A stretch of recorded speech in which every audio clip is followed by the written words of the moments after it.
Hi everyone, नमस्कार, सलाम, Sat Sri Akal. Welcome back to Deeps all in one channel. आशा करती हूँ कि आप सब लोग बिल्कुल ठीक ठाक होंगे।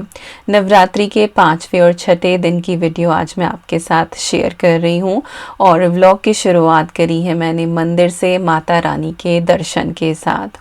शरदीय नवरात्रि की जो सबसे ज़्यादा खास बात होती है वो है इस खेती को उगते हुए देखना, जो खुद में हमें एक पॉजिटिव वाइब देती है, एक मोटिवेशन देती है कि अगर आप कुछ करना चाहते हैं तो बस एक बार बीज बो के तो देखें, थोड़ी सी मेहनत तो करें, उसके बाद अंकुर भी फूटेगा और वो फलेगी फूलेगी भी।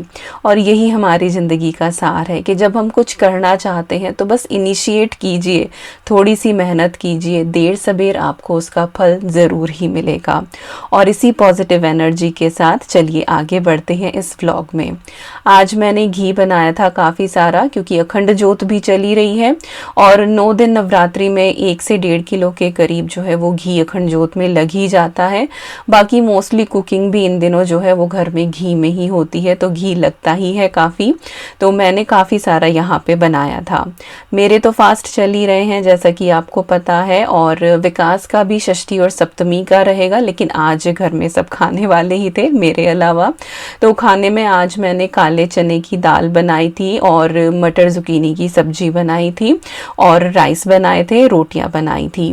वर्क शिफ्ट जो है वो आजकल मेरी काफ़ी अर्ली शुरू हो रही है। मैं 6 बजे ही शुरू कर देती हूँ और 12 बजे तक मेरा काम डन हो जाता है। तो फिर बच्चों के स्कूल के आने तक मुझे थोड़ा सा टाइम मिल जाता है दिवाली की सफाई करने का, और वही आज आपके साथ मैं शेयर भी करूँगी। तो अभी बस विकास ने लंच किया है, किचन मैंने थोड़ी सी टाइडी अप कर दी है, और आज कई दिनों के बाद जो है वो मौसम थोड़ा सा खुला है, तो मैं सोच रही हूँ कि गार्डन की सफाई कर दी जाए। तो अभी 5 मिनट तसल्ली से बैठूंगी और सोचूंगी कि किस तरह से मुझे सारी चीज़ें जो हैं वो प्लान को एग्जीक्यूट करना है। तो धूप जो है वो बहुत ही अच्छी खिल रही थी और मोटिवेशन बहुत हाई रहता है जब बाहर अच्छी खासी रोशनी होती है। तो जो भी टूल्स मुझे चाहिए थे, मेरे औजार, वो सब मैंने इकट्ठे कर लिए हैं। सबसे पहले ये जो वॉशिंग लाइन है इसके ऊपर से मैंने पैग्स उतारी हैं, और ये वॉशिंग लाइन भी हम हटा रहे हैं क्योंकि ये एक्चुअली टूट गई है और यहाँ पे ना स्पाइडर्स बहुत ज़्यादा आते हैं, तो इसके ऊपर बहुत ज़्यादा हो रही थी, तो इसको हमने उतार दिया। और अभी आगे चल के धूप भी इतनी नहीं निकलेगी, और अगर निकलती भी है तो धूप फिर वो ऊपर ही ऊपर रहती है, वॉशिंग लाइन तक आ नहीं पाती है। तो कपड़े जो हम फैलाएंगे, तो अगर मुझे धूप में डालने भी हैं तो फिर मैं स्टैंड के ऊपर ही डालती हूँ सर्दियों में, या फिर टम्बल ड्रायर में ही जाते हैं क्योंकि मौसम ऐसा ही है। लकीली किसी आध दिन जो है वो धूप निकल ही आती है, जैसे कि आज का दिन था। इसके बाद गार्डन में जितने भी हमारे ये पौधे थे ना, इनमें कुछ में ही फूल हैं, बाकी ये जो गुलदावरी थी ये तो सारे ही सूख गए हैं। तो वो मुरझाए हुए से सूखे हुए वो बिल्कुल भी अच्छे नहीं लग रहे थे, और मैं काफ़ी दिनों से सोच रही थी कि गार्डन को मैं अच्छे से क्लीन करूँगी। और यहाँ पे आपको थोड़ा सा ना लाइटिंग इफेक्ट भी दिख रहा होगा, कभी जो है वो ब्राइट हो रही है, कभी जो है वो कम हो रही है। तो वो क्योंकि धूप छाँव चल रही है, बादल अभी भी हैं, बट थोड़ा सा ये है कि सनी वेदर है ही। तो यहाँ पे मैंने जितने भी मुरझाए हुए हमारे पौधे थे या जो बिल्कुल डेड हो चुके थे, उनको मैंने कट कर दिया है। इससे जो गार्डन है उसका लुक थोड़ा सा नीट हो जाता है और वो थोड़ा संवरा हुआ लगता है। इसके अलावा गार्डन की मुझे और भी काफ़ी सारी क्लीनिंग करनी थी। बहुत सारे एक्स्ट्रा सामान यहाँ पे पड़े हुए हैं, बिखरे हैं। जॉब के साथ जब मेरी अर्ली शिफ्ट होती थी ना, जैसे कि अभी मैं कर रही हूँ 6 से 12, उसमें मुझे टाइम मिल जाता था, लेकिन पिछले कुछ महीनों से मेरी जो जॉब है वो 10 या 11 से होती है, तो ऑलमोस्ट पूरा दिन ही निकल जाता है और सुबह का टाइम काम में निकल जाता है घर के। तो वो ऐसा एक्स्ट्रा टाइम मैं कहीं दे ही नहीं पा रही थी कि कुछ एक कॉर्नर में घर का सेलेक्ट करूं और उसको जो है वो मैं क्लीन करूं। तो खैर अभी फिर से मेरी ये मॉर्निंग शिफ्ट्स चल रही हैं, सो आई एम वेरी हैप्पी, और दिन जो है वो और भी ज़्यादा प्रोडक्टिव हो गया है। बास्केट्स देखो इनकी हालत कैसी हो रही है, जब इस तरह से सूखी हुई ये डंडियाँ दिखाई देती है ना, तो वो खुद से ही बहुत ज़्यादा बेजान, बहुत ही गंदा सा, अजीब सा लगता है। तो जो खिले हुए फूल हैं वो जितनी ज़्यादा खुशी देते हैं, इस तरह के जो मुरझाए हुए होते हैं ना, वो बहुत ही अजीब सा, मैं समझ नहीं पा रही हूँ कि किस तरीके से मैं उस चीज़ को डिस्क्राइब करूँ, बट वो देखने में बिल्कुल भी अच्छा नहीं लग रहा था। And I am so glad कि मैंने ये स्टेप आज लिया और मैंने पूरे गार्डन को जो है वो अच्छे से क्लीन करा, और सिर्फ हरे हरे पत्ते गार्डन में बचे हैं, साथ ही जो फूल खिले हुए हैं वो बचे हैं। तो चारों ही तरफ जितने भी ये प्लांटर्स रखे हुए थे वो सारे के सारे मैंने क्लीन कर दिए हैं।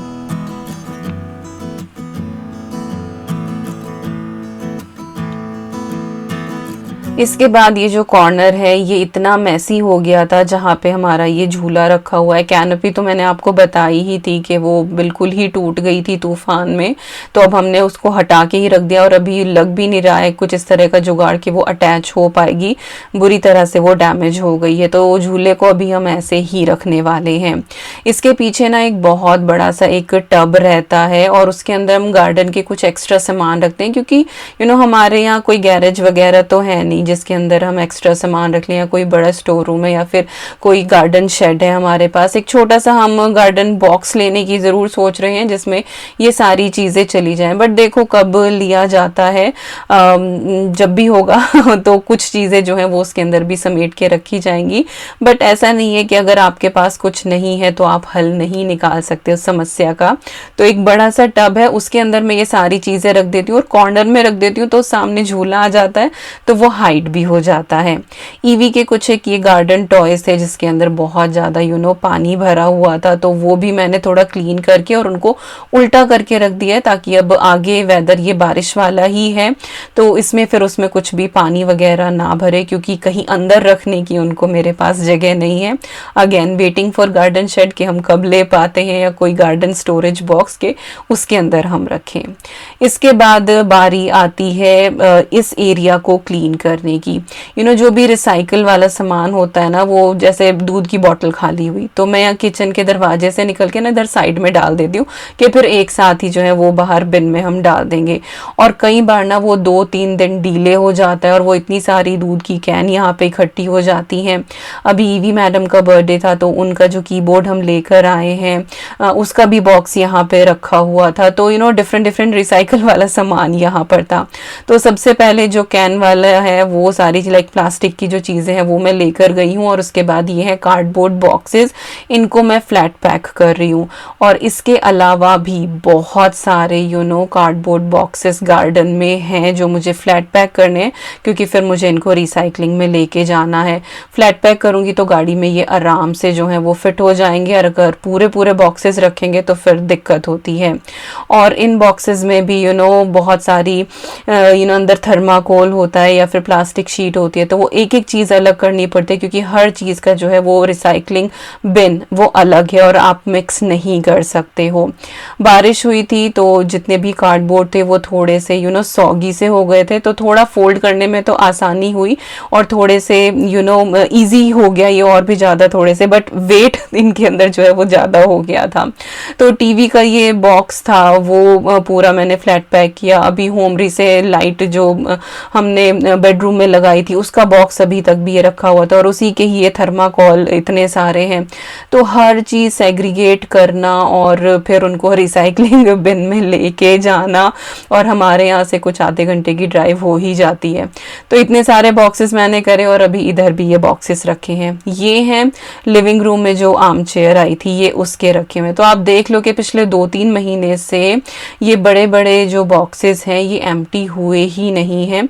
जो रोज़मर्रा की ग्रोसरी में कुछ भी छोटे मोटे कार्डबोर्ड बॉक्सेस या फिर पेपर वगैरह आते हैं वो तो नॉर्मल जो हमारा रिसाइकलिंग बिन होता है हम उसके अंदर ही डाल देते हैं, बट जैसे ये बड़े बड़े बॉक्सेस हैं इनको अगर हम नॉर्मल अपने घर वाली रिसाइकलिंग बिन में डालते हैं तो फिर वो एक ही बॉक्स में वो पूरी भर जाएगी। तो जब इस तरह के बड़े बॉक्स होते हैं तो इनको फिर हम इकट्ठा करते रहते हैं, और एक साथ ही बड़े वाले रिसाइकलिंग सेंटर पे जाके हम वहाँ पे इनको बिन करके आते हैं, तो फिर ये रिसाइकल हो जाते हैं। हैं, और आई डोंट नो मैंने कितनी बार रिसाइकल बोल लिया है। और ये देखो मेरे हाथों की हालत, और ये जो बड़े वाले बॉक्स है ना, उसमें से एक केंचुआ भी निकला था, और उसे देख के ना मेरा अजीब सा ही मन हो गया है।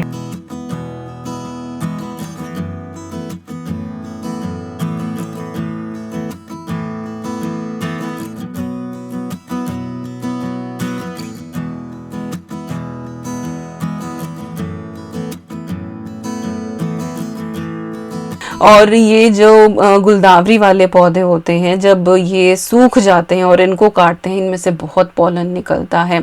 मेरे पूरे कपड़े ही इसमें हो गए थे, और अभी जो है वो विकास भी आ गए थे, क्योंकि इनको जाना था बच्चों को पिक करने के लिए। यूजुअली मैं ही जाती हूँ उनको पिक करने के लिए, बट आज मैं पूरे इस काम में लगी हुई थी, और मुझे जो है वो शावर भी लेना पड़ा, क्योंकि वो इतना ज़्यादा मेरे ऊपर हो गया था ना, मुझे फिर छींकें आनी शुरू हो गई थी। तो गुलदावरी सबसे ज़्यादा जो है वो मुझे प्रॉब्लम क्रिएट करता है, बट वही है कि एक दिन लग के ये सारा काम हो गया, रोज़ रोज़ का नहीं। तो ये जो बाहर वाला हमारा गार्डन का एरिया है, ये भी मैंने सारा कर दिया था, और मुझे बाहर जो है वो झाड़ू भी लगानी थी, but I couldn't do it, क्योंकि इंद्र देवता जो हैं वो फिर दोबारा से बारिश लेकर आ गए। और तेज तो बारिश नहीं हुई, लेकिन हल्की हल्की बारिश हो गई, और बाहर पूरे गार्डन में झाड़ू लगाना जो है वो रह गया। और यहाँ पे मैंने शावर भी ले लिया था, और ईवी जो है वो भी स्कूल से आ गई, अद्वी भी स्कूल से आ गई। अद्वी फिलहाल अपना होमवर्क कर रही है, और ईवी यहाँ पे जो है वो नैप ले रही है। और मैं आई हूँ किचन में एक्चुअली चाय बनाने के लिए, क्योंकि थोड़ी ठंड भी मुझे लगने लगी थी, और फिर क्योंकि मैं नहा भी ली थी तो उसके बाद चाय का मन कर रहा था। बट बीच में मेरा 1 घंटा आराम हो ही गया ईवी की वजह से, तो उसके साथ मैं लेटी और फिर जो है वो चाय पी। इसके बाद फिर शाम तक कुछ भी रिकॉर्ड नहीं किया। अभी मैं आपसे मिल रही हूँ नेक्स्ट डे, यानी कि 6th डे ऑफ नवरात्रि षष्ठी। और आज मैंने जो है वो बीड़ा उठाया है, बीड़ा ही बोलते हैं आई थिंक, गार्डन रूम को क्लीन करने का। और जैसे ही मेरी इस रूम में एंट्री हुई, मुझे लिटरली समझ में नहीं आया कि मैं कहाँ से शुरुआत करूँ। इतना प्यार से मैंने इस रूम को डेकोरेट किया था, बट मेरे पति देव की कृपा के उन्होंने इस रूम की ये हालत कर दी है, और वो मुझे गार्डन रूम तक आने भी नहीं देते हैं कि मेरे वहाँ पे सिस्टम रखे हुए हैं, मुझे काम करना है, वहाँ पे कुछ मत करना। बट उन्होंने ये ऐसी हालत, स्टोर रूम से जो भी निकालते हैं ना, उसको फिर वो बाहर ही छोड़ देते हैं, उसको वापस स्टोर रूम में उन्होंने नहीं रखा। इसीलिए कहते हैं कि घर के हर कोने को देखते रहना चाहिए, अदरवाइज उसकी हालत ऐसी हो जाती है कि फिर वो समेटे में नहीं आता है।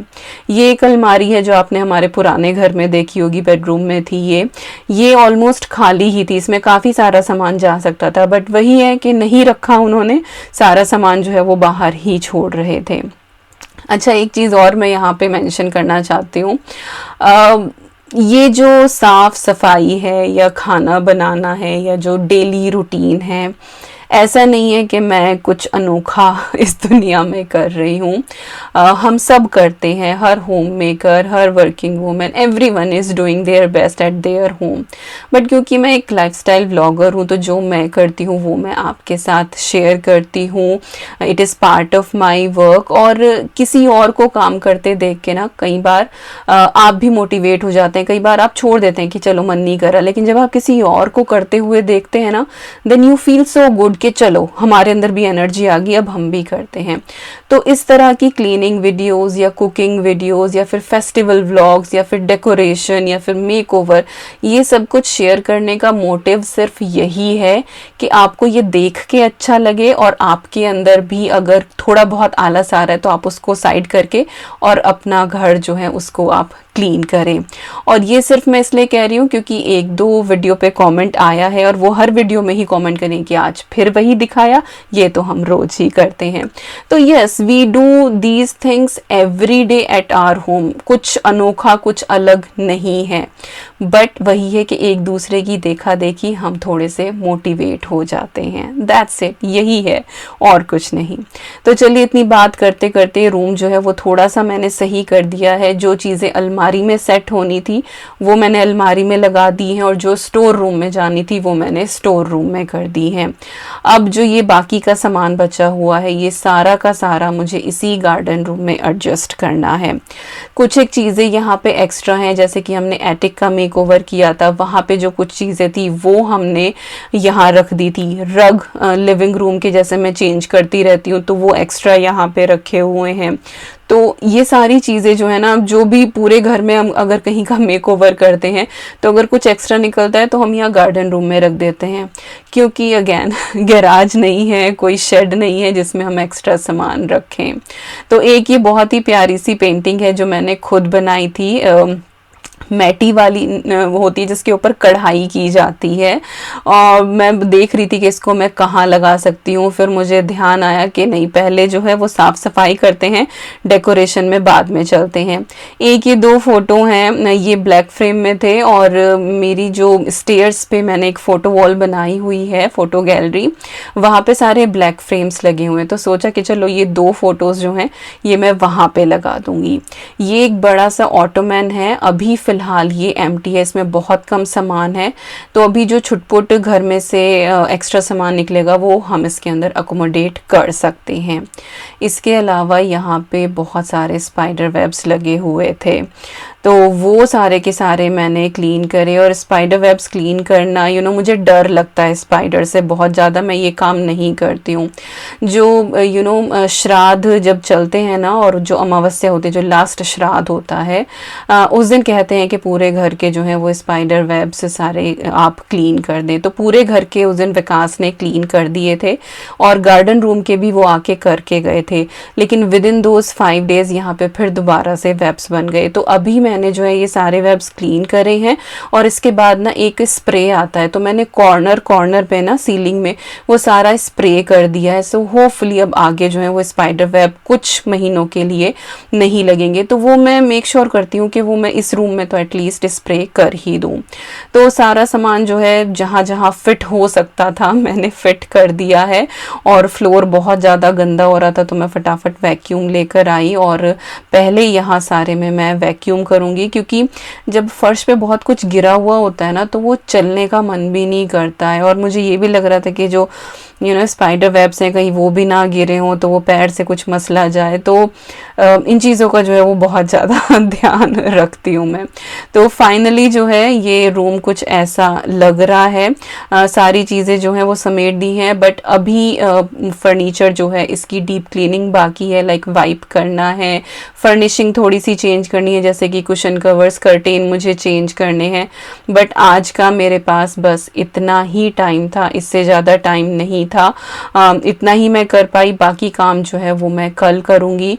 एंड टू बी ऑनेस्ट मैंने वीडियो रिकॉर्ड करी थी सप्तमी की भी, बट जब मैं एडिट करने बैठी ना तो 40 मिनट की वीडियो हो रही थी। तो वो इतनी लंबी, तो खैर आपको भी चक्कर आ जाएंगे कि दीपिका ने क्या इतनी लंबी वीडियो पोस्ट कर दी, तो वो मैं अगले वीडियो में आपके साथ शेयर करूंगी, क्योंकि वैसे ही मेरी वीडियोस इतनी लंबी जाती हैं। अच्छा, वो अद्वी की बाइक थी ना, उसकी भी कहीं और खड़ी करने की जगह नहीं है, तो अभी मैंने उसको भी उसी रूम में रहने दिया है। इसके बाद आके अच्छे से हाथ मुंह मैंने धुले अपने, और यहाँ पे अभी मैं तैयारी कर रही हूँ विकास के लंच की। उनका आज फास्ट है और वो फलाहार खाते हैं बीच में भी, वो भूखे नहीं रह सकते, उनको फिर ना सर में दर्द होने लगता है, बट फास्ट करने का उनका बहुत मन करता है तो वो फलाहार ले लेते हैं दिन में भी। जैसे कि सुबह को उन्होंने चाय पी ली, उसके साथ केला ले लिया। अब दोपहर के लिए मैं उनके ये पोटैटो सैलेड बना रही हूँ, बीच में वो एक आधा फ्रूट ले लेते हैं, शाम को फिर चाय ले लिया, और फिर रात को जो है फास्ट का मैं कुछ उनके लिए बना ही दूंगी। मैं अब तक जो है वो ऑलमोस्ट रॉ फूड खा रही थी, बट क्योंकि आज उनके लिए भी बनेगा शाम को तो फिर मैं उसमें से खा ही लूँगी। तो अभी मैं तो यहाँ पे सिर्फ जो है वो 1 कप दूध लेने वाली हूँ दोपहर को, लेकिन उनके लिए मैं पोटैटो सैलेड बना रही हूँ। तो आलू जो है वो बिल्कुल फाइनली चॉप करके मैंने माइक्रोवेव में बॉईल होने के लिए रख दिए हैं, और यहाँ पे वॉक में मैंने थोड़ा सा घी डाला है, उसमें मैंने जीरा डाला है, थोड़ा सा धनिया पाउडर, और साथ ही मैंने उसमें ब्लैक पेपर डाली है।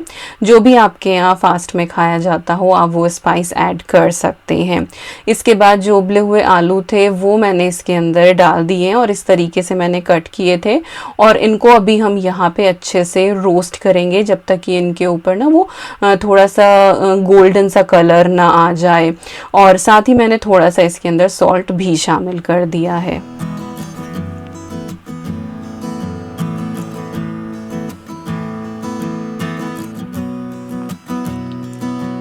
सो 2 से 3 मिनट में मीडियम टू हाई फ्लेम पे जब आप इसको रोस्ट करते हैं तो ये बहुत अच्छे से गोल्डन ब्राउन हो जाते हैं।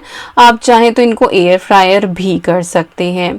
इसके बाद अब यहाँ पे हम एक डिप रेडी करेंगे तो उसके लिए मैंने दही ली है 3 बड़े चम्मच ये भर के, और घर की जमी हुई दही है, काफ़ी थिक रहती है। थोड़ा सा सॉल्ट मैंने इसमें ऐड कर दिया है और आप चाहें तो इसकी और भी सीजनिंग कर सकते हैं, जैसे कि ब्लैक पेपर इसमें ऐड कर लें, बट मैंने आलूओं में डाल दी थी। इसके बाद मैंने काफ़ी सारी ये सैलेड कट करके रखी थी। इसमें क्यूकम्बर है और रेडिश है और साथ ही ग्रीन चिली है। ये सारी चीज़ जो है वो आप एक बार अच्छे से यहाँ पे मिक्स कर लें। हमारे यहाँ ये सब्जियाँ जो हैं वो खाई जाती हैं फास्ट में, इसीलिए मैंने यूज़ कर ली है। बट अगर इनमें से कोई सी भी एक ऐसी चीज़ हो जो आप नहीं खाते हैं, आप उसको स्किप कर सकते हैं और जो आप खाते हैं वो आप इसके अंदर ऐड कर सकते हैं। तो सब कुछ मैंने यहाँ पे अच्छे से मिक्स कर लिया है और अभी जो है वो बोल को मैं क्लीन कर देती हूँ, क्योंकि मुझे साइड से इस तरह से गंदा हुआ बोल जो है वो बिल्कुल अच्छा नहीं लगता है। और मैं क्योंकि इसी में सर्व करने वाली हूँ तो वो नीट लगना चाहिए, वो प्रेजेंटेबल होना चाहिए। और इसी के ऊपर जो रोस्टेड पोटैटोज़ हैं वो मैंने साइड में एक तरफ डाल दिए हैं। तो ये देखने में भी डिश बहुत अच्छी लगती है और काफ़ी टमी फिलिंग भी है और बहुत ज़्यादा कैलोरीज इसके अंदर नहीं है। थोड़े से जो है मैं इसके ऊपर सीड्स भी ऐड कर रही हूँ, थोड़ा सा क्रंच ऐड हो जाएगा और थोड़ा सा एक्स्ट्रा प्रोटीन भी मिल जाएगा।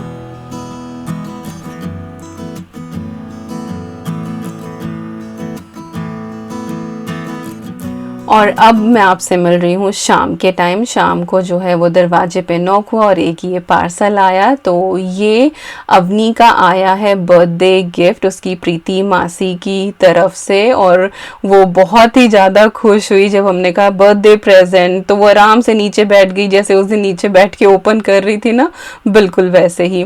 तो प्रीति ने उसके लिए ये स्कूटर भेजा है। आई थिंक रामकृष्ण के लिए भी उसने बर्थडे पे स्कूटर ही लिया था, तो अभी उसने ईवी के लिए भी ये भेजा है and EV is so happy. तो थोड़ा सा जो है वो इसको असेंबल करना पड़ेगा। जो ऊपर वाला हैंडल है वो अलग से ही आया था, तो अद्वी करने की कोशिश कर रही थी बट उससे हुआ नहीं, फिर विकास ने ये किया। और ये वाला जो स्कूटर है ना, अगर आप बहुत स्पीड पे इसको चलाते हैं तो इसके जो व्हील्स हैं उसमें लाइट भी आती है।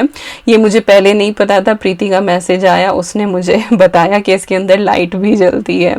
और बस कैमरा देखते ईवी को जो है वो कैमरा में देखना होता है, तो वो आई है आप सबको हाई करने के लिए। तो scooter is very new thing for her. तो अभी वो चला चला के देख रही है और जैसे ही चलाने लगी उसने एकदम से कहा कि आई नीड हेलमेट। तो इतना उसको पता है कि अगर स्कूटर आप चला रहे हैं तो आपको हेलमेट चाहिए। तो अभी कुछ एक दिन में वो सीख ही जाएगी। और बस इसके बाद जो है अब मैं यहाँ पे डिनर प्रिपेयर कर रही हूँ फास्ट वाला। बच्चों के लिए जो है वो शाम को मैंने आज बनाई थी खिचड़ी, और हमारी भी काइंड ऑफ ये खिचड़ी ही बनने वाली है, बट ये सामक के चावल की बनेगी। तो कढ़ाई में मैंने बिल्कुल थोड़ा सा घी लिया है, उसमें पनीर ऐड करा है छोटे छोटे क्यूब्स में कटा हुआ, और थोड़े से मैंने इसमें कैश्यूज ऐड कर दिए हैं। और इसको अभी हम यहाँ पे अच्छा सा रोस्ट कर लेंगे और फिर इनको हम अलग निकाल लेंगे, और ये फिर हम बाद में ऐड करेंगे। मैंने गार्डन रूम का बहुत अच्छा सा मेकओवर करा है और मैं इसी वीडियो में वो ऐड करना चाहती थी, बट क्या ही करूँ, वीडियो इतनी लंबी हो गई। बट आई रिक्वेस्ट यू कि अगली वीडियो आप ज़रूर देखना, आपको वो बहुत बहुत पसंद आएगा। इसमें जो है वो क्लीनिंग और यही सारी चीज़ें, और इनमें से मुझे कहीं कोई क्लिप ऐसी नहीं लगी कि मैं उसको कट कर दूं, उसको ना मैं ऐड करूं, क्योंकि सब कुछ ही शेयर करना चाहती हूँ। तो बड़ी दुविधा में थी मैं, बट फिर सोचा कि चलो मेकओवर अगली वीडियो में ही दिखाती हूँ। चलो रेसिपी की तरफ आ जाते हैं। तो फिर से मैंने इसमें 1 चम्मच घी डाला था, उसमें जीरा, धनिया, काले मिर्च और कद्दूकस किया हुआ थोड़ा सा मैंने जिंजर ऐड करा है, थोड़ी सी यहाँ पे मैंने हरी मिर्ची डाल दी है। इसके बाद बारीक कटे हुए मैंने आलू डाले हैं और थोड़ी सी कैरेट ऐड कर दी है। इनको हल्का सा हम यहाँ पे रोस्ट कर देंगे। आलू जो हैं वो बॉइल्ड नहीं है, दोनों ही चीज़ें जो हैं वो रॉ हैं। And I am really sorry, यहाँ पे ना ये थोड़ा सा शेक हो रहा है। एक तो ये कढ़ाई बहुत भारी है और गलती से मैंने छोटे वाला ट्राइपॉड ले रखा था और वो मैंने स्टोव टॉप के बिल्कुल ऊपर ही रखा हुआ था, और बनाते हुए मुझे रियलाइज़ नहीं हुआ कि मैं जब कड़छी चला रही हूँ तो वो ट्राइपॉड जो है वो हिल रहा है।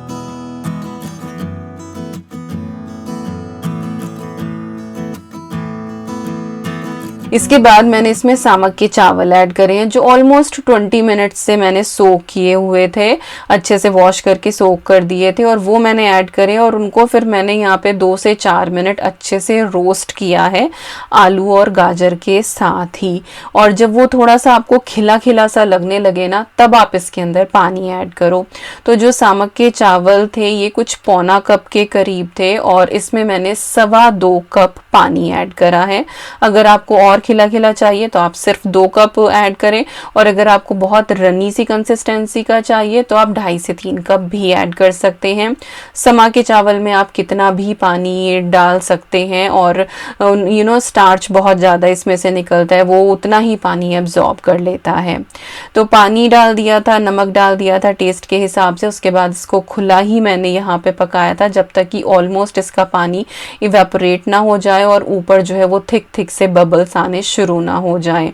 जब ऊपर जो है वो थिक से बबल इसमें आने लगेंगे तब आप जो है वो इसको एक बार और चला के फिर आप इसको कवर करें।